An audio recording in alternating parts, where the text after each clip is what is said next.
Welcome to the Deep Dive, where we cut through the noise to get you truly well informed. Today, we're tackling something, a misconception really, that trips up so many teams in the tech world. Oh, yeah. What's that?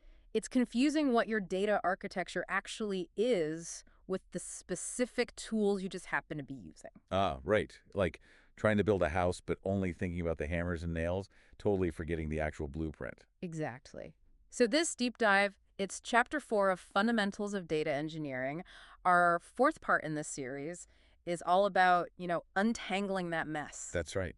Our mission today is really to uncover the core principles for making smart, strategic technology choices for your data architecture. Yeah. You see, it's about moving beyond just grabbing the latest shiny object. The shiny object syndrome. I know it well. Right. To actually identify technologies that genuinely add value, ensure you stay flexible, and really propel your projects forward. We're talking about making decisions that are built to last. So it's about shifting from that tool-first impulse to really understanding the strategic what, why, and when, the blueprint, like you said, before jumping into the how. That distinction sounds absolutely critical for long-term success, especially for you, our listener, whether you're, building something new or trying to fix what you've already got. Definitely. We'll be exploring some crucial things like what can your team actually handle? What's the real cost? And importantly, how long is this tech likely to even stick around? And what can you expect today? Well, we'll get into the differences between monolithic and modular systems. We'll debate, building versus buying, explore the world of serverless, which is pretty exciting. Oh, yeah. We'll even tackle the tricky side of cloud economics and those, frankly, often misleading benchmarks that get thrown around. Get ready for some aha moments, hopefully, things that might just change how you think about your tech stack. So with that mission laid out, where do we even start when thinking about the tech stack? For us, it always comes back to one core idea: architecture first, tools second. Yeah. The problem we see so often is teams just going, well, off the rails. They pick technologies before they've even mapped out a clear architecture. And that's exactly how you end up with something that looks like the book calls it a Dr. Seuss fantasy machine instead of a proper functional data architecture. A Dr. Seuss fantasy machine. I think we've all encountered one or two of those. It's amazing how easily teams fall into that, isn't it?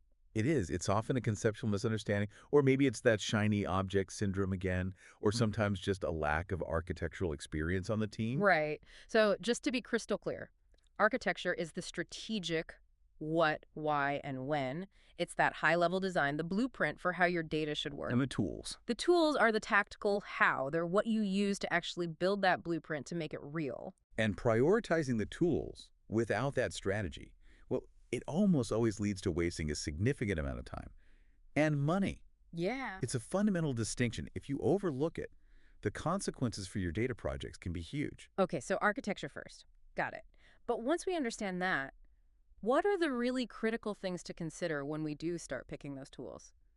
Let's start with the team itself. Size, capabilities. I've definitely seen smaller teams fall into what the book calls cargo cult engineering. Oh, it's a very common trap. Yeah. They try to copy the really complex, cutting-edge tech that, giant companies like Google or Netflix use. They assume what works for them with their massive resources will just magically work for a smaller setup. But it doesn't usually. Not usually, no. For small teams or maybe teams that aren't as technically mature yet, using managed services and SaaS tools is almost always a better bet. Makes sense. Stick with technologies and workflows the team already knows. You avoid wasting investment, time, learning new tools that might not even make it into production. Leverage your team's existing strengths first. That really resonates. Yeah. Don't build what you can buy, especially if the team's already stretched.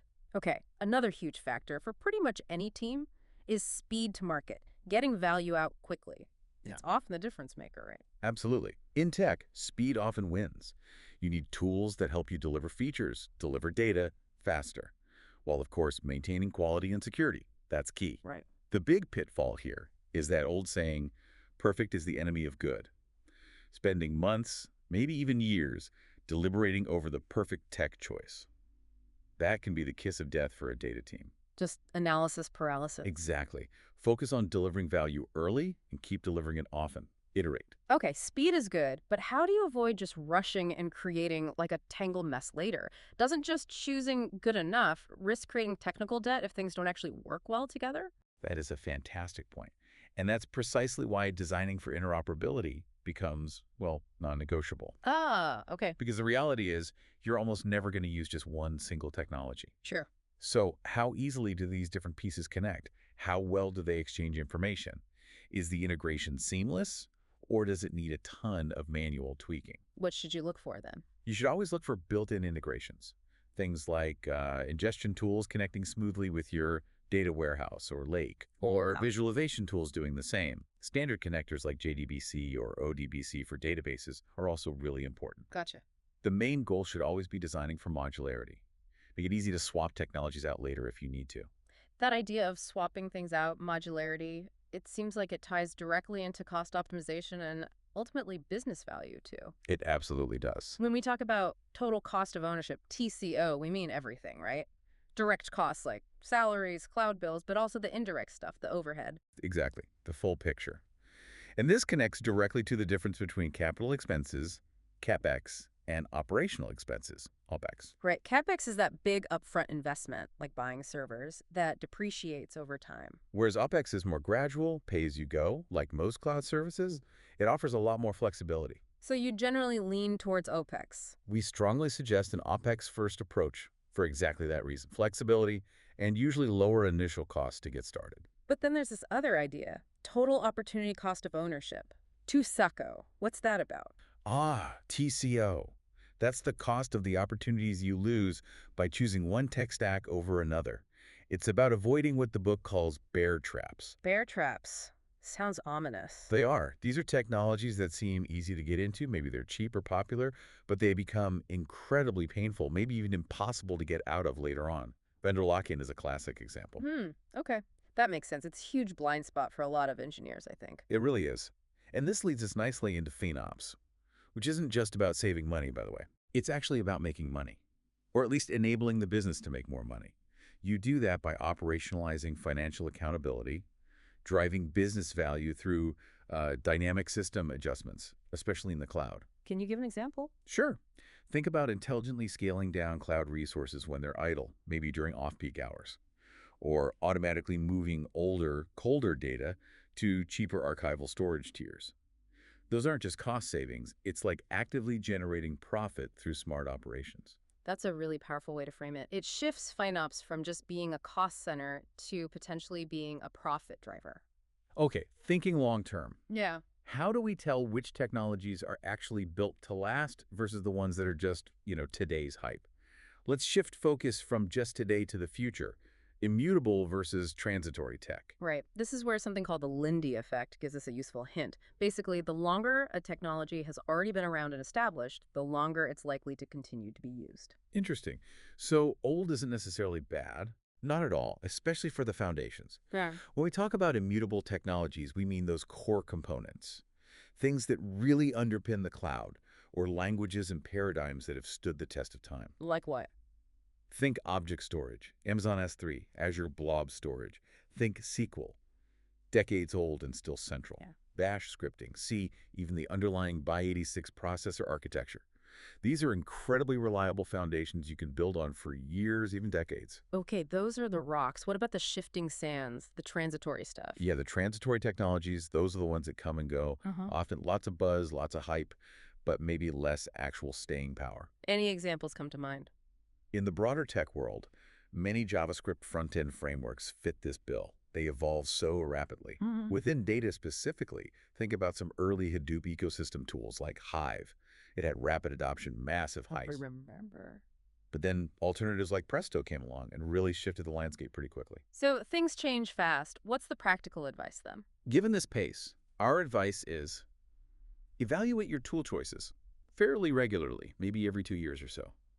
Whenever you possibly can, use those solid immutable technologies as your base layer, Makes sense. and then build the more transitory, maybe more specialized tools around them.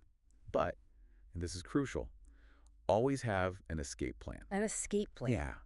Know how you'd get off a transitory technology if it fades out or if it just turns out not to be a good fit for you long term. Don't get caught without a way out. That's vital. Okay, so we've talked about how long tech might last, but just as critical is where it actually lives. Location, cloud, on-premises, hybrid, multi-cloud.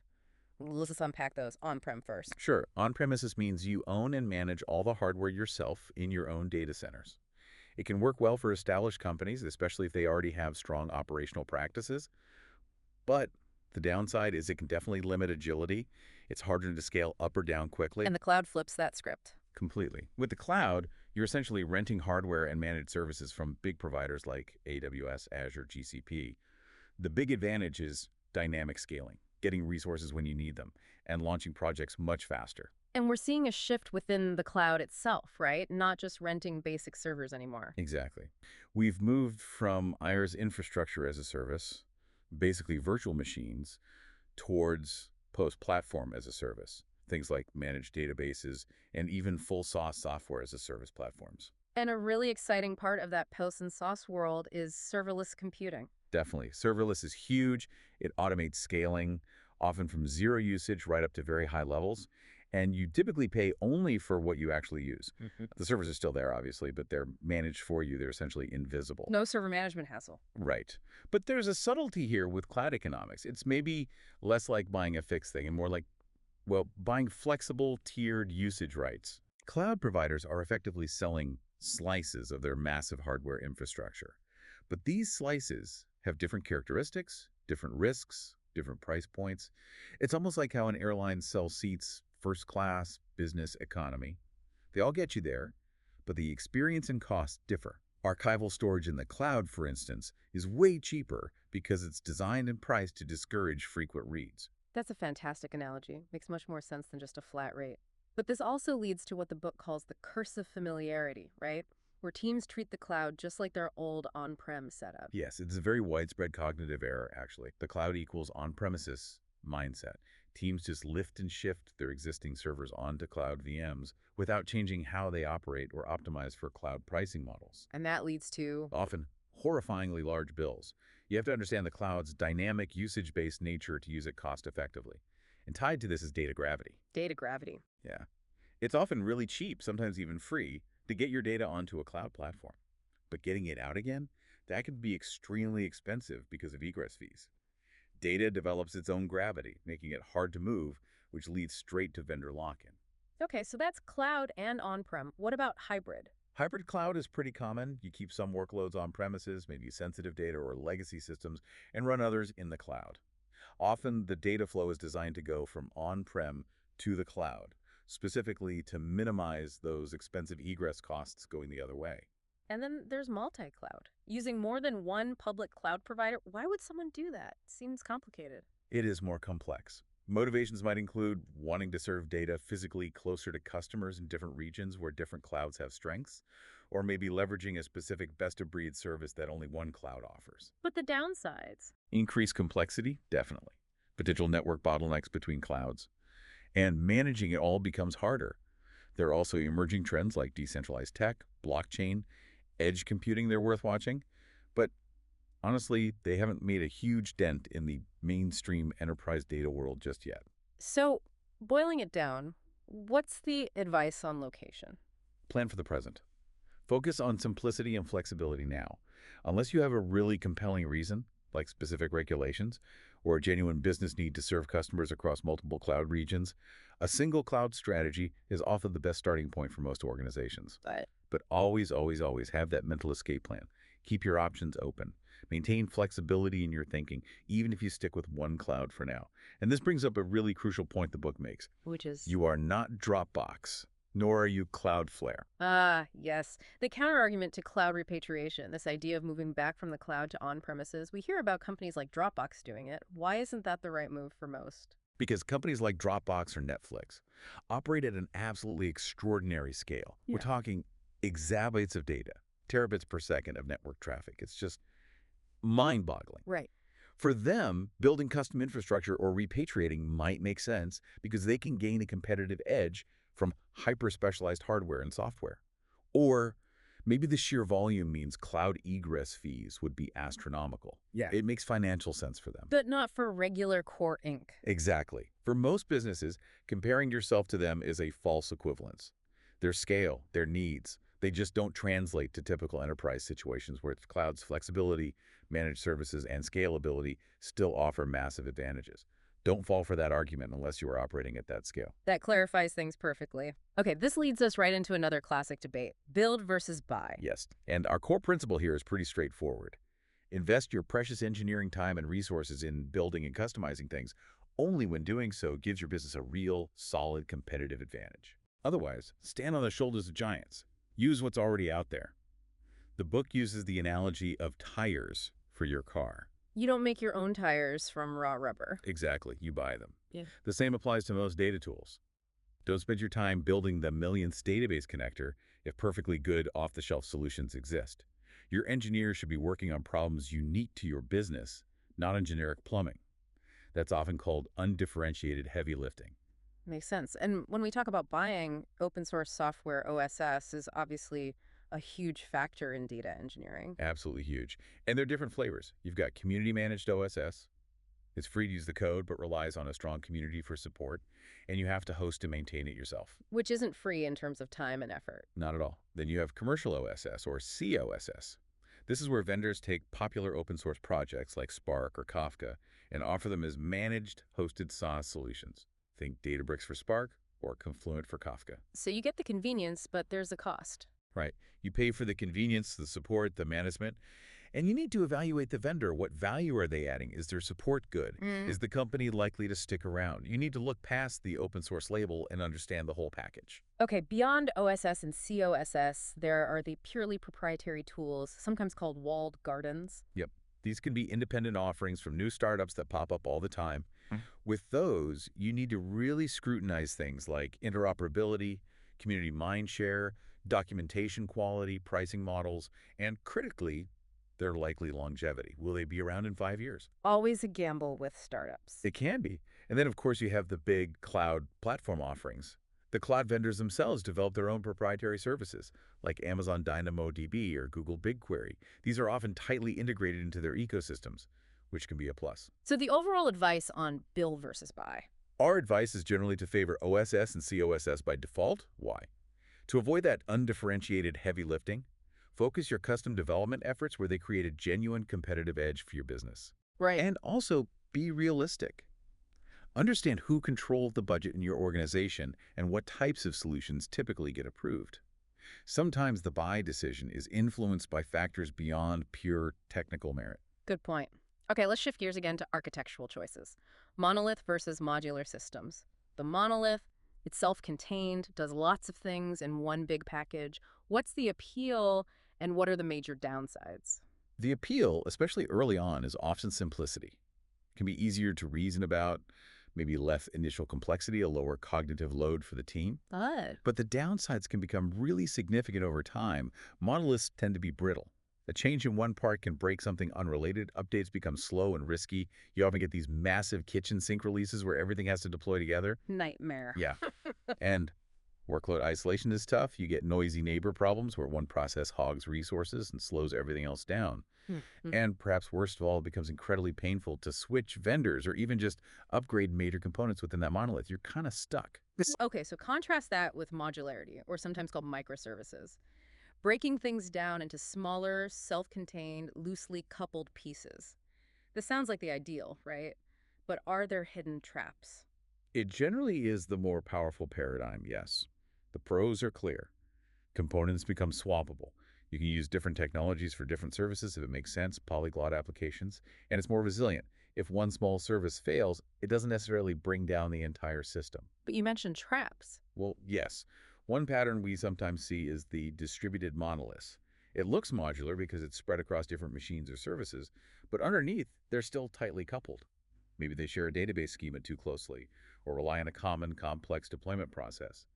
Traditional Hadoop clusters could sometimes fall into this, or even some Airflow setups if not managed carefully. So it's distributed, but still behaves like a monolith in terms of dependencies. Exactly. The solution there often involves things like truly ephemeral infrastructure, or using containers properly to enforce genuine decoupling between the components. So the goal is true modularity, not just a monolith pretending to be distributed.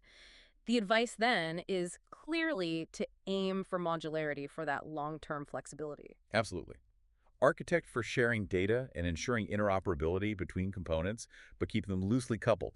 Definitely avoid those vendor lock-in bear traps we talked about. Committing to a monolithic architecture significantly reduces your options in the data space, which is just changing too rapidly. Mm. That initial simplicity can lead to a lot of long-term pain. Very clear. And inevitably, we have to talk about optimization, performance, and, well, what I always think of as the benchmark wars. Oh, the benchmark wars. Yeah. This is where you see those, as the book calls them, idiotic comparisons constantly. It's like someone trying to argue a business jet is definitively better than an electric supercar. They're built for totally different things. Precisely. And so many database or data system benchmarks are just like that. They compare systems optimized for completely different workloads, say transactional versus analytical, or they use totally unrealistic test scenarios that don't reflect how people actually use them. What are some common tricks to watch out for? Oh, there are plenty.